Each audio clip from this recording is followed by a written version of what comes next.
que eu não sou uma oradora, nem uma palestrante, eu sou professora.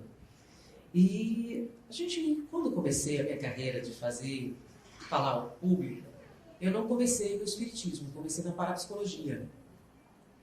Então, minha plateia era de ateus. Eram pessoas que a gente queria convencer de introduzir a parapsicologia no meio acadêmico. Então, eram pessoas que eram contra. Então, a gente tinha que estar muito bem preparado. E a gente não podia citar uma literatura que eles não pudessem aceitar. Se você não acredita em espírito, eu posso citar o Livro dos Espíritos? Se você não acredita na vida após a morte, eu posso citar André Luiz? Não. Então, eu só poderia usar material que houvesse sido impresso, publicado em meios científicos, e não seria super interessante. Então, somente material acadêmico, porque a gente tinha essa proposta. Então, dizer, a gente não acredita de si, mas não vale a pena pesquisar? E seja para você provar que não existe. Então, vale a pena, então era o nosso objetivo. Então, a gente partia do pressuposto que ninguém acreditava em nada e a gente precisava convencer. E como a gente se habituou com isso, a gente passou a usar essa forma de apresentar. E algumas pessoas comentaram, mas você não fala do espiritismo, você fala de outras coisas. Mas olha só, o que seria falar do espiritismo? Falar de Allan Kardec? Algumas pessoas assim, sim, vai dizer o quê? O nome dele? Onde ele nasceu, qual é o nome do pai, da mãe? Teoricamente, vocês têm uma reunião no centro para isso, não tem? Por que eu vou roubar o trabalho dos outros? Não é bom a gente dividir as tarefas. Esse é um papel da casa espírita. Então, você vem nas reuniões doutrinárias que vocês frequentam, vocês vão ter essas informações básicas. Senão, vocês podem usar o Google e perguntar. É obrigatório todos falarem do mesmo assunto? Porque o interessante é você vir alguém do Rio de Janeiro falar uma coisa diferente. Ou vocês vêm só para comparar com quem já fala aqui. Né? Criar uma competição, uma coisa assim, né? Então, a ideia é você trazer coisas novas para debater.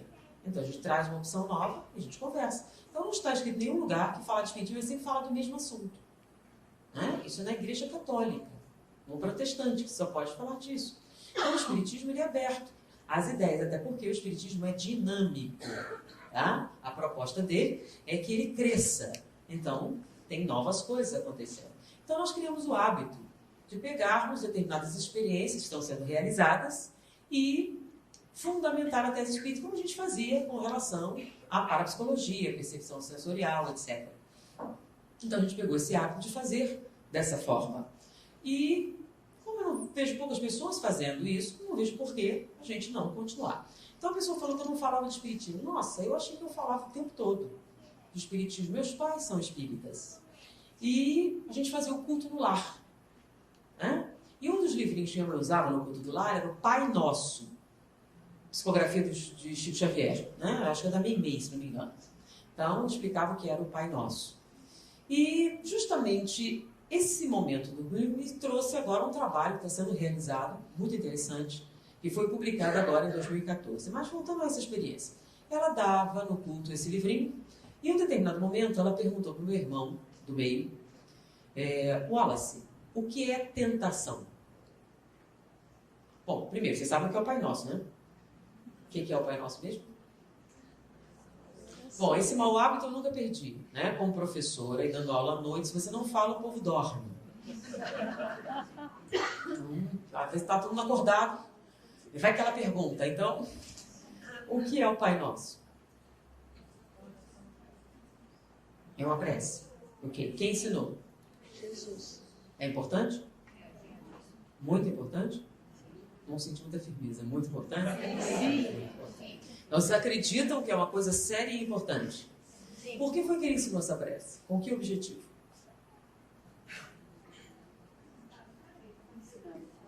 Como devemos falar com Deus? Ou seja, uma maneira mais eficiente de falar com o Criador. Então, é muito sério. Muito mesmo. Ok, então, vamos voltar à situação anterior. Minha mãe perguntou para o meu irmão, Wallace, o que é tentação? E ele respondeu prontamente, é um buraco bem fundo. Meu filho, um buraco bem fundo. Ué, a gente não está sempre pedindo o pai não deixar a gente cair na tentação?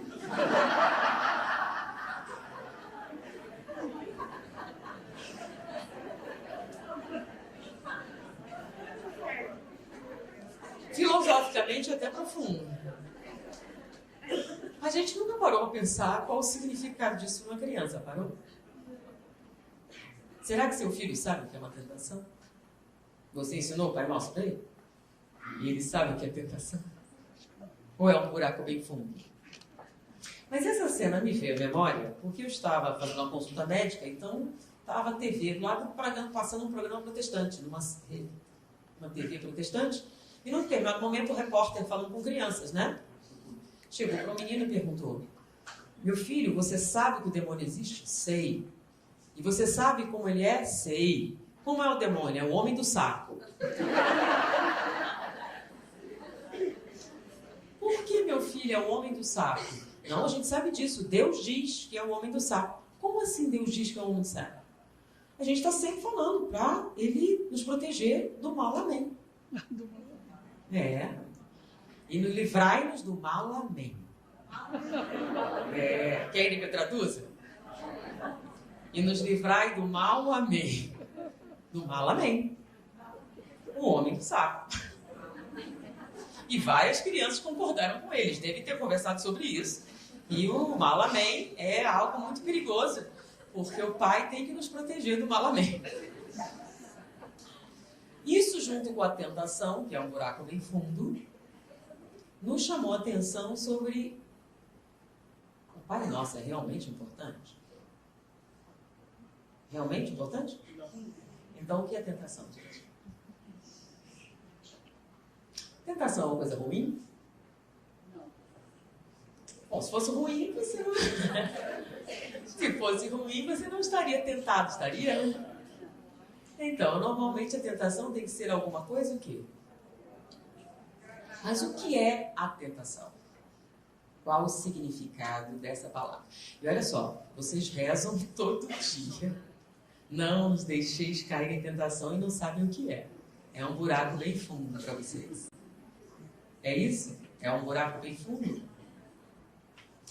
Bom, outra pergunta. Qual é a tentação que a gente deve evitar?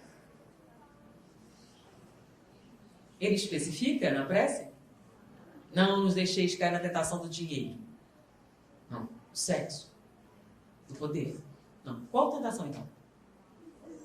Todas. Sundae de chocolate incluído. Ele especificou qual era? Então, qualquer uma? Não, algumas sim, outras não. Quais a gente deve evitar e quais a gente deve deixar para lá? Isso não tem problema. Mas é uma tentação. Mas ele especificou qual era ou ele disse qualquer um? Quando ele não especifica, você escolhe. Por exemplo, essa aqui é uma boa. Eu vou casar mesmo? Não é um problema, é? Não, né? Entenderam o que eu estou falando? Essa mesmo. Não é um problema, né? É igual sundae de chocolate. Depende. Ué, você disse que pode escolher? Porque não especificou, você escolhe qualquer uma, certo? Não, ou eles são todas? O sundae de chocolate incluído junto com essa.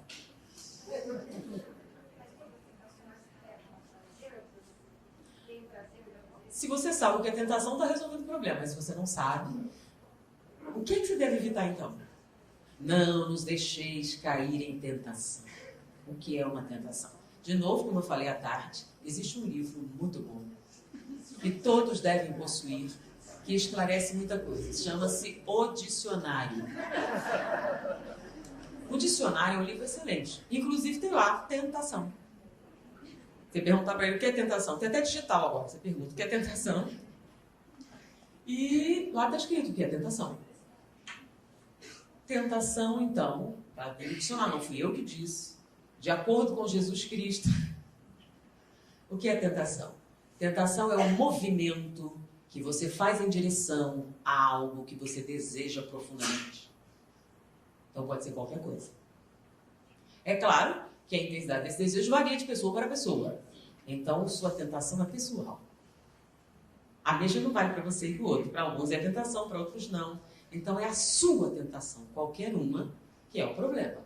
Então, qualquer tipo de movimento intenso que você tem em direção ao desejo, e traduzindo em linguagem mais moderna, gratificação instantânea. tentação é a vontade da gratificação instantânea. Estou com fome agora. Eu quero sexo neste minuto. Eu quero comer agora. Então, qualquer coisa que você queira agora, com grande intensidade, é uma tentação. Que você pode ou não, né, deixar rolar. Porém, ele não especificou qual. Então, ele disse que se você tem uma, não caia. Por que será? E é qualquer uma. Ele explicou. Ele só falou para não fazer, né? E vocês disseram que era importante. Ou não parou para pensar nisso? Não, na verdade eu pulo essa parte. Já que eu não compreendo muito bem, eu faço questão de nem saber. Justamente para não cair na tentação de pensar sobre isso. Ou não seria?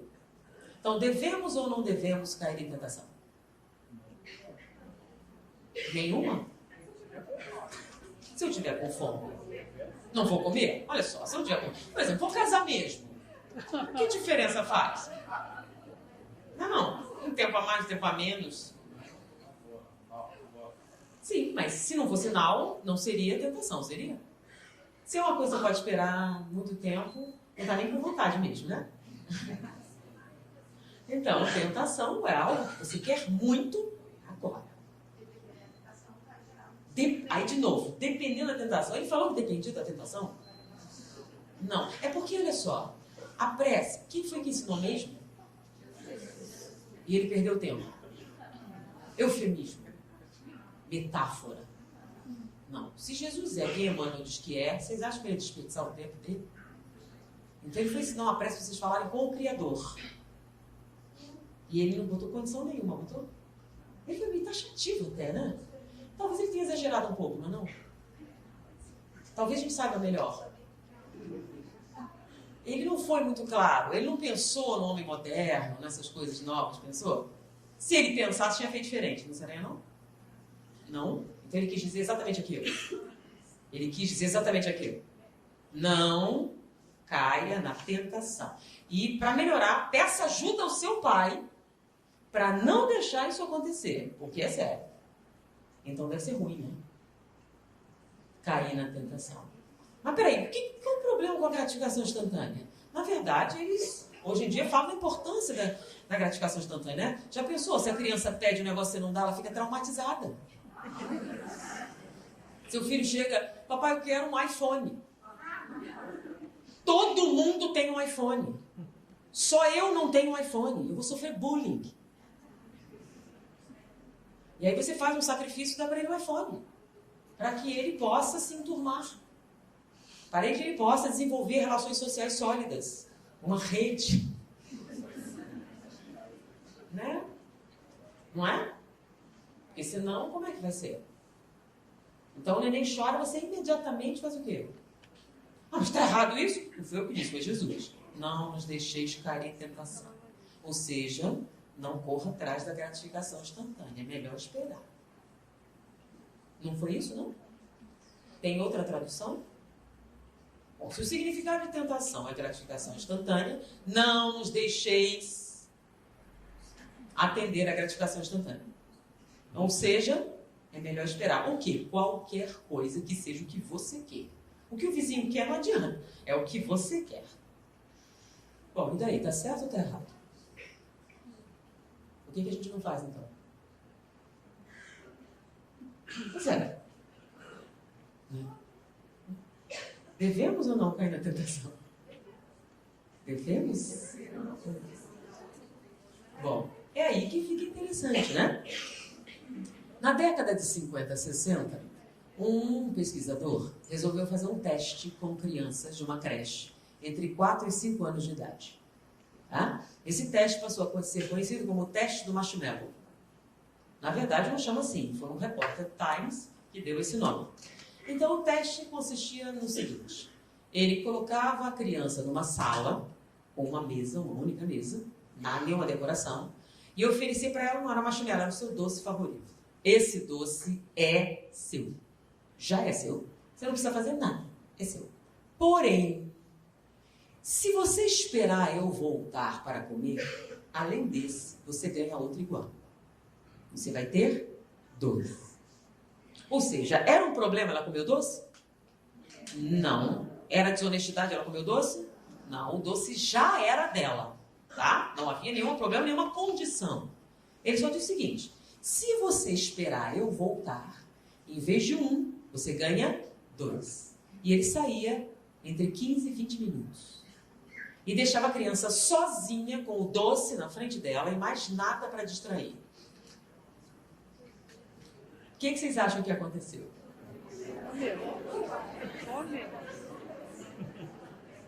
Uma noite, criança, assim que ele fechou a maçaneta, comeu o doce. A maioria comeu, mas alguns não fizeram isso. Teve uma menina que ficou cheirando. Ela cheirava, fungava o negócio, a mão, o tempo todo. Um outro lambeu, ele lambia em volta. Esse tadinho, ele abaixou nos cantinhos e ficou fiscalizando todas as rodapés da sala, dando voltas, para não olhar para o doce. Ai, que dó! Uma mastigou os cabelos, ficou de cabeça para baixo, tentou bananeira, fez tudo para não olhar para o doce. Ou seja, menos de 20% não comeu o doce. Esperou ele voltar. 80% deles caiu em tentação. Né? As 20% resistiram. Mas o que acontece é que depois do teste, que foi bastante criticado, esse pesquisador acompanhou as crianças por 50 anos. Durante 50 anos, ele acompanhou o desenvolvimento dessas crianças, comparando o desenvolvimento daquelas que resistiram com aquelas que não resistiram. Ao final de 50 anos, ele fez um relatório, dizendo que havia diferenças fundamentais no comportamento dos dois grupos. A questão é, Tostines vende mais porque é fresquinho ou é fresquinho porque vende mais?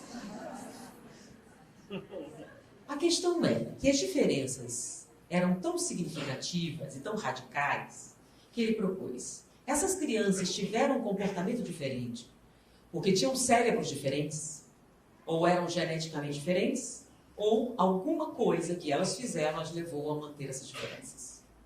Então, a segunda parte da pesquisa levou 10 anos. Um grupo de neurologistas avaliou a cerebração daquelas crianças, já eram adultos, para ver se elas tinham diferenças cerebrais, estruturais ou genéticas. Genéticas não, mas cerebrais e estruturais sim, elas tinham diferença. Bom, elas tiveram aquele resultado por causa da diferença ou a diferença aconteceu por causa do resultado? E aí vinha a terceira parte da pesquisa, que ele já não podia fazer, que ele já estava idoso, mas a sua filha assumiu. E durante 4 anos, ela pegou crianças e treinou em adiar a gratificação instantânea, para ver se eles iriam desenvolver a mesma anomalia presente nas crianças originais. E ao final de 64 anos de pesquisa, eles publicaram um livro, O Teste do Marshmallow, o poder do autocontrole. Os resultados foram tão intensos, a metodologia foi tão transparente, que provocou uma certa comoção, e o Congresso americano reuniu um grupo de pessoas e preparou uma cartilha para educadores. Neurociência para educadores. Para que os educadores pudessem tomar conhecimento dessas novas descobertas, porque a forma de encarar o processo educacional ficava diferente de acordo com isso. O livro saiu em 2014, tá? E a cartilha em 2015. E por incrível que pareça, já traduziram para o português, né? Então já tem Neurociência para Educadores disponível, para as pessoas entenderem um pouquinho sobre o que é que essas propostas estão fazendo diferente. Bom, mas o que foi que ele descobriu? Algo estarrecedor. Ele descobriu que as crianças que resistiram à tentação eram 32% mais inteligentes, eram mais criativas, mais adaptáveis socialmente. Bom, é óbvio, tinham casamentos mais duradouros, né? Mas está meio óbvio, né? Resistir à tentação faz parte. Eles eram mais capazes de manter a calma sob pressão. Diante disso, numa crise, eles eram muito mais resistentes a perder o controle das suas emoções do que em outras circunstâncias. Ou seja, eles eram muito melhores do que quem não resistiu à tentação. Mas a pergunta é, por quê? Lembram? Tostinhos vêm demais porque é fresquinho ou fresquinho que vem demais? Eles eram diferentes e por isso tiveram esses resultados? Ou eles tiveram esse resultado em virtude da comportamento diferente? Bom, estudando a celebração deles, eles notaram a diferença. Uma diferença significativa. Então, aqueles que resistiram à tentação tinham alterações nos seus neurotransmissores. Em algumas áreas havia um desenvolvimento bem maior, tá? E alguns neurotransmissores estavam mais presentes do que outros. Era por isso que eles resistiram à tentação? Nasceram assim? Eram especiais? Bom, sua filha desenvolveu um experimento que era pegar as crianças e treiná-las em adiar a gratificação.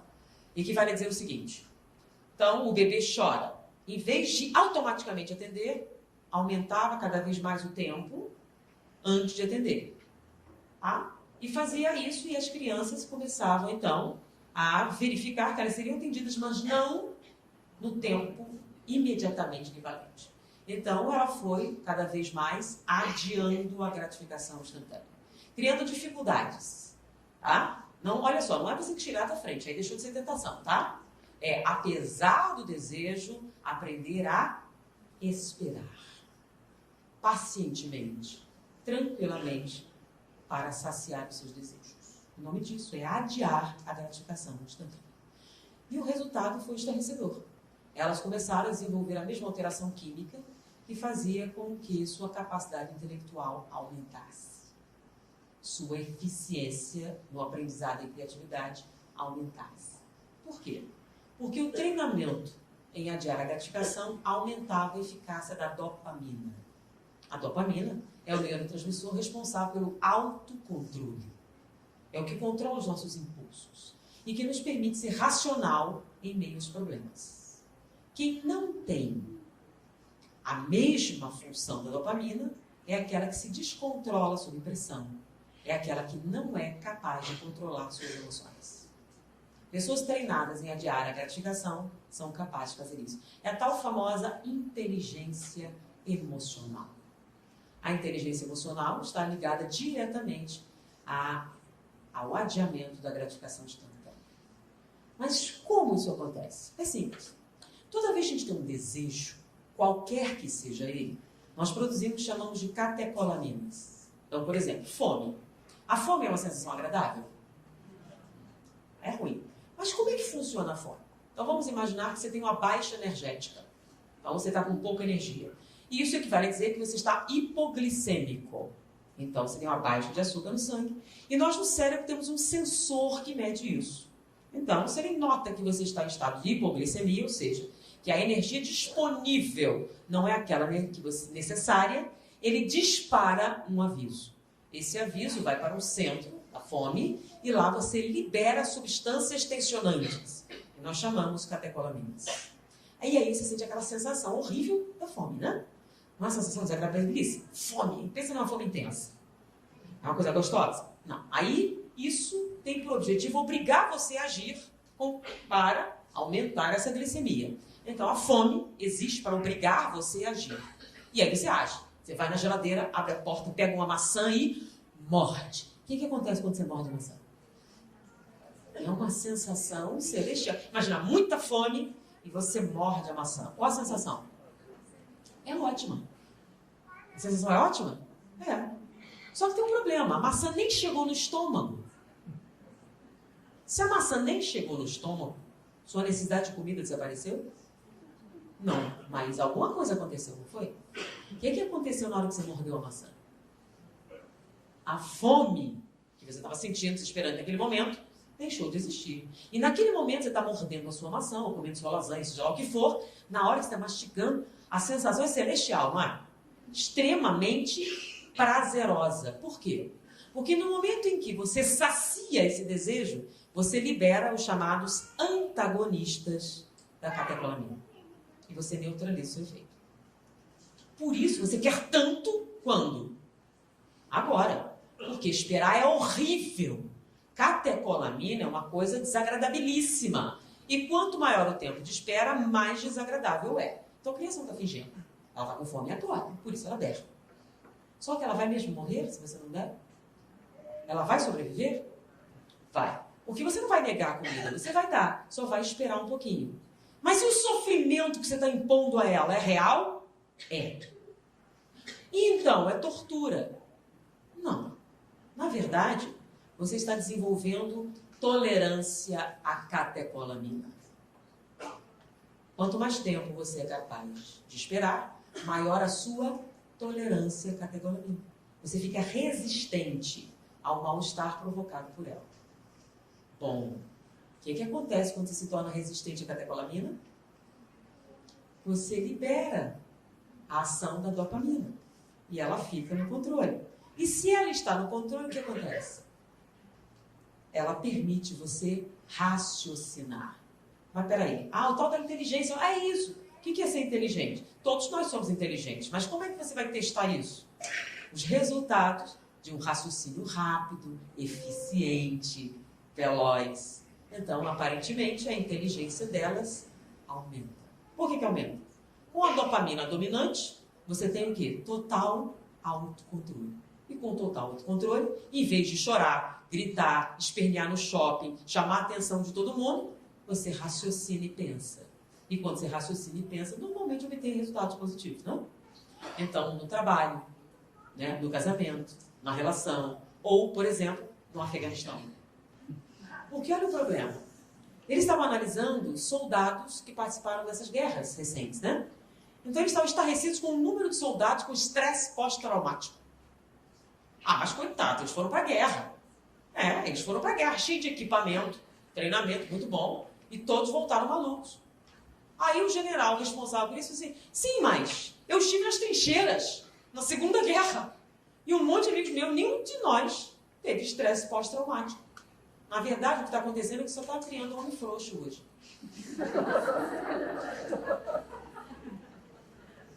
Nós estávamos lá sem equipamento, sem treinamento adequado, sem nada, e ninguém veio com frescura.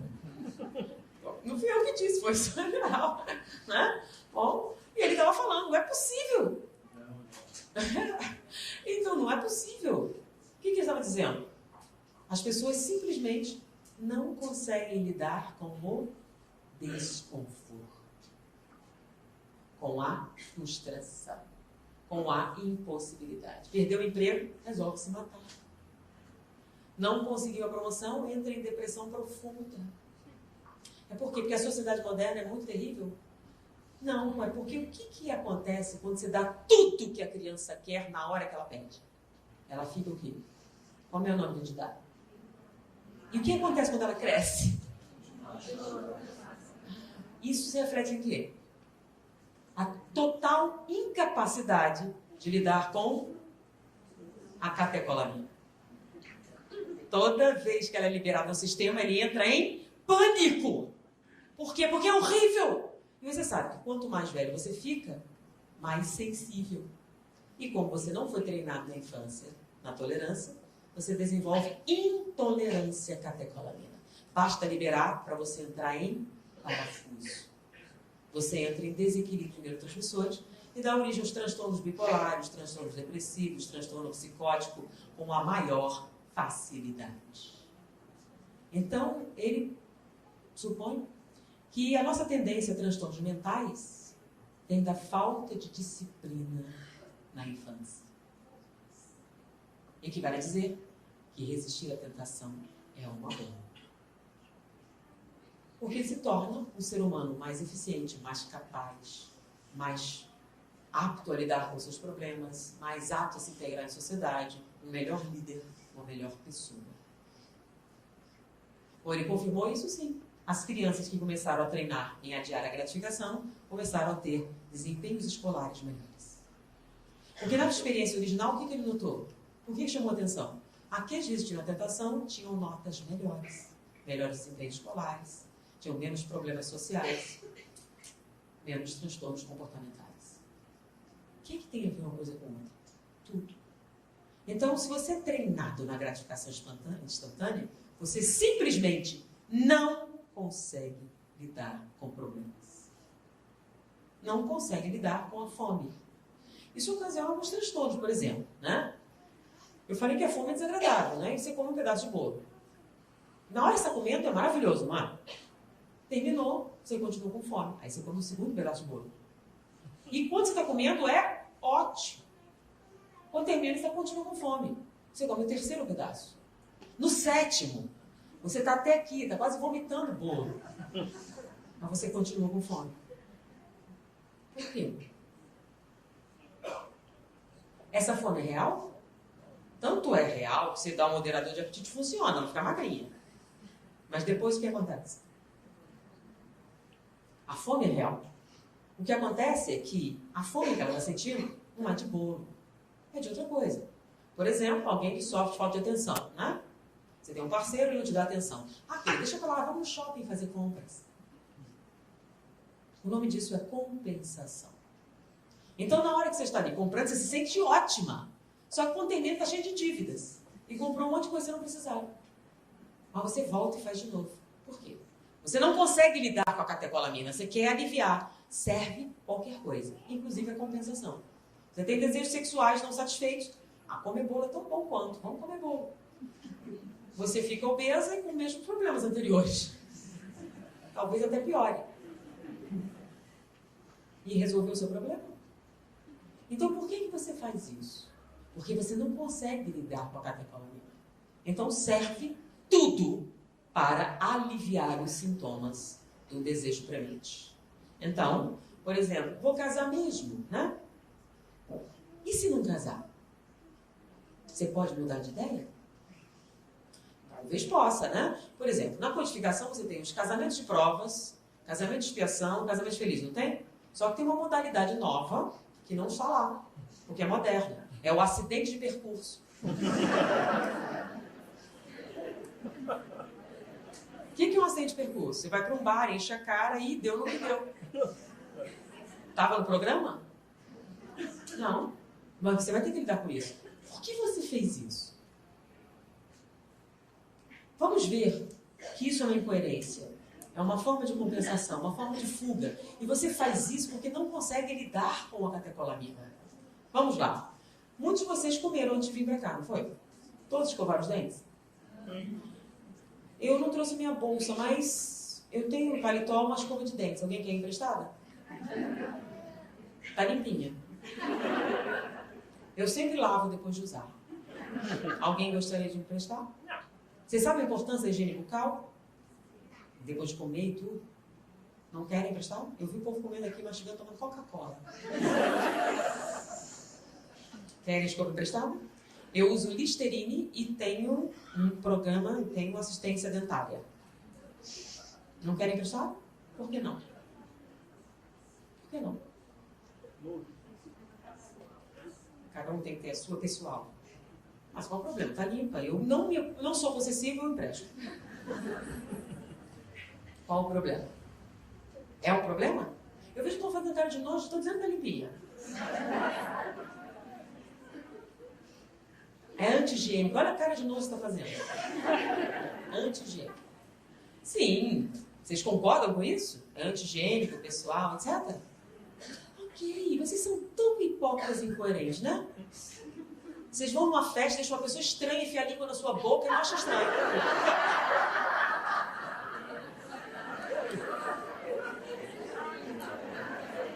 Não é verdade?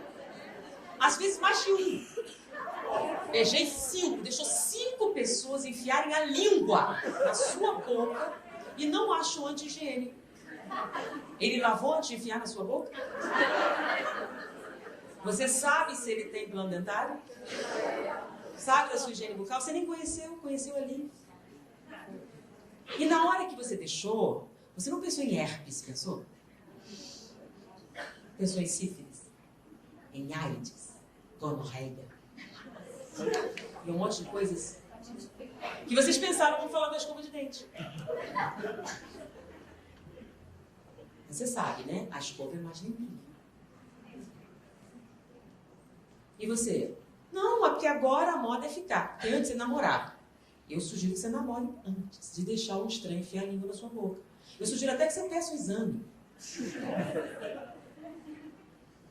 Né? Porque, não sei se vocês sabem, a AIDS tem coquetel, mas não tem cura. E ela está presente na saliva. Por mais eufemisticamente que alguém queira dizer que não. Mas tudo bem. AIDS é mais remoto, mas hepatite com certeza. E você sabe que cáries é transmissível, né? Tá bom. Vocês sabem, né? E uma série de outras. Mas você não pensou nisso, né? Você só pensou no seu desejo. E na gravidade. O que tem de mais? Isso é coisa de careta. Não, isso é coisa de quem consegue raciocinar em meio à pressão, não é? Então, pensa duas vezes. Eu não sei. É melhor prevenir do que remediar, não é? Vai que tem alguma coisa. Vai que tem uma doença. Vai que não é o que eu estava pensando. É quando vai ver, já casou. Por quê? Porque vocês vão para um ambiente escuro, enfumaçado e barulhento. Para conversar? Nem dá, né? Fala assim, é eufemismo. Não vai. Então, já que vocês não podem conversar, vocês beijam na boca. Para compensar o silêncio, né? E afinal, vai fazer o quê com a mão? Fumar tá demodê, então você faz o quê? Beija e faz o que der, né? Com uma pessoa que você não conhece bem. E não acha isso estranho. Não acha incoerente. Não acha nem anti-higiênico. Na verdade, você acha que você é moderno. Saudável, esperto. Não é. A pesquisa demonstrou que você não é. Na verdade, seu intelecto caiu muito no momento em que a catecolamina dominou seus sentidos. Você, no meio do desejo, fica cego, surdo, mudo e tetraplégico. Aí, quando vê, é como ele chama? Casou na pistola, esqueci o nome. Não tem o nome que dava quando você ia casar com a escopeta na polícia, né? É uma cidadezinha do interior de Pernambuco. Isso, para mim, nos últimos 10 anos, não houve um casamento espontâneo. Todos foram assim. Engravidou, tem que casar. Não é assim, não? Espontaneamente. Por quê? Porque você não resiste à tentação. Se resistisse, você não teria esse problema, teria? Você poderia pensar antes de agir.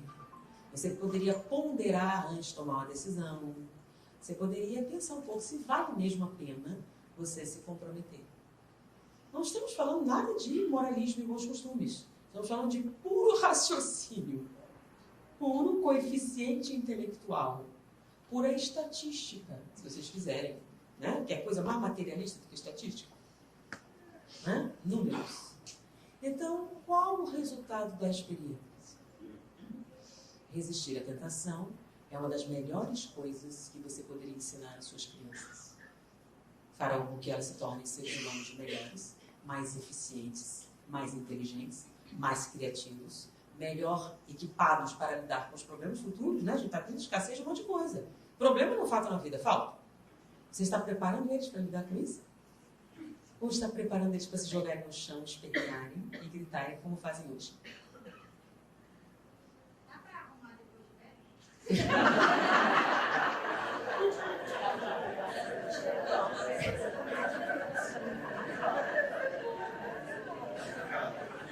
Poder pode, por isso Jesus mandou você rezar. Só que, como tudo é muito mais doloroso depois que você cresce. Então, livrar as crianças do mau hábito é uma coisa. Livrar um adulto disso é outra. Por que dói mais? Porque você é mais sensível à catecolamina do que a criança. A criança tira de letra, porque o organismo dela é mais resistente. O nosso não é. Então, se um recém-nascido cair dessa altura, não acontece nada. Se você cair, se quebra todinho. Por quê? Quanto maior a densidade, piores os resultados. No caso dos neurotransmissores, é a mesma coisa. Então, se você não está acostumado a lidar com a frustração, se você não foi treinado em adiar a gratificação, quando você deseja, o sofrimento é muito... É aquela fala, eu preciso. Ela fala assim, parece drogas. Você está falando de namorado, eu preciso de um homem. Ou seja, assim, você fala assim porque você não é normal. Você que tem esse fogo, eu que não sou normal. Eu preciso de um relacionamento, não importa que porcaria seja. Eu preciso de um. Aquele negócio, antes sofre mal acompanhado? Não, é porque você tem problemas. Como pode ser isso? Onde está a lógica dessa fala, gente? Não tem. Você está tentando esconder o sol da peneira. Então você fala, não, mas você está falando isso porque é retrógrada, porque é católica, porque é isso, porque é aquilo. A gente falou da Bíblia? Não. A gente falou de neurociência. Então, não nos deixeis cair em tentação é uma das melhores coisas que pode acontecer, segundo as mais modernas tendências da neurofisiologia moderna. Na verdade, uma das coisas mais úteis que você pode deixar para os seus filhos. Inclusive, explica algumas situações interessantes. Por que na Segunda Guerra Mundial eles tinham mais? Você lembra que antigamente, nos colégios católicos, chegavam num determinado período, eu prometo me abster de açúcar em nome de Jesus. Aqueles votos, lembra? Não faziam um voto assim? Não vou fazer isso porque fazer uma promessa, fazer um negócio desse. Fazia ou não fazia? Sim, mas hoje em dia é coisa de velho, né? Então, antigamente se fazia.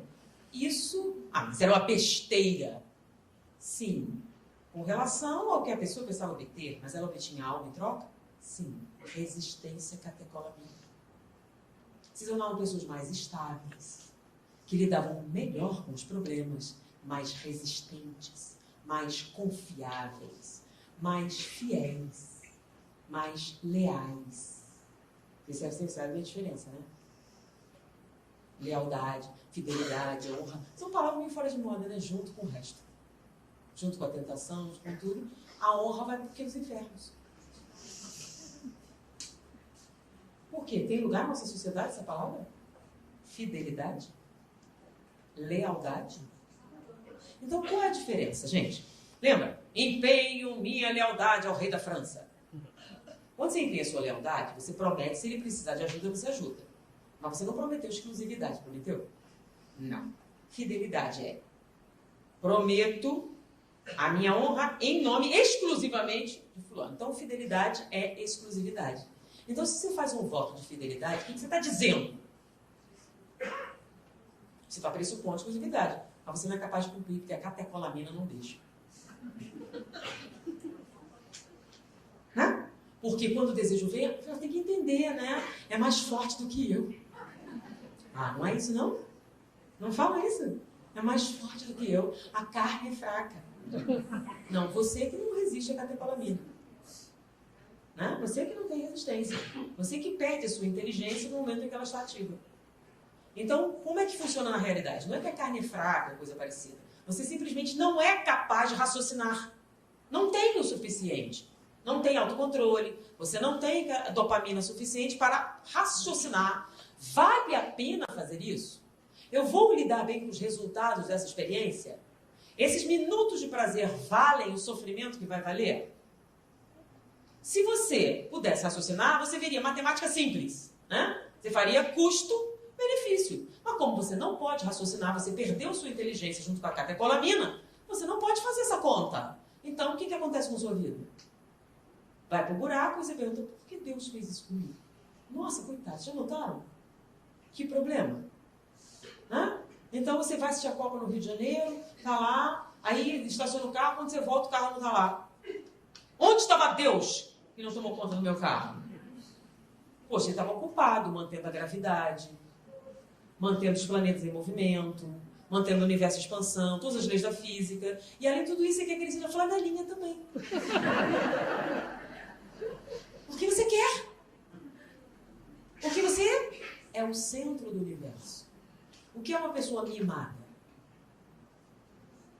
O que é uma pessoa mimada? Que quer agora. Os outros não importam. Então, quando a gente santifica ou sanciona a gratificação instantânea, nós estamos fazendo o quê? Glorificando o egoísmo. Primeiro eu, depois os meus, aos outros nada. E com isso é claro que você vai pagar um preço. E um deles é a perda de eficiência mental.